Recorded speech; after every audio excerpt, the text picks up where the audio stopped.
So I think budget allocation is something which, if you just take conventional media and digital media, what are the biggest difference? The biggest difference is that in conventional media, you try to minimize waste. In digital, you try to maximize revenues.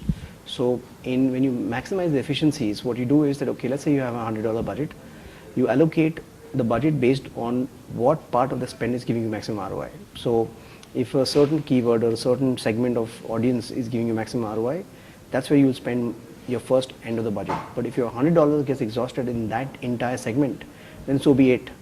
Because what happens is that whenever you have a limited budget, you should always map it to ROI. So one of the things we're discussing in the workshop was that you have awareness, interest, desire, and action, the normal idea cycle in advertising. If you're a large player, then you can afford to evangelize the market. So you can actually bid for keywords that are also awareness related. But as a SMB, you have to focus on action keywords that will lead to an engagement or a sale. So if your entire budget gets exhausted at the action phase of the buying cycle, so be it.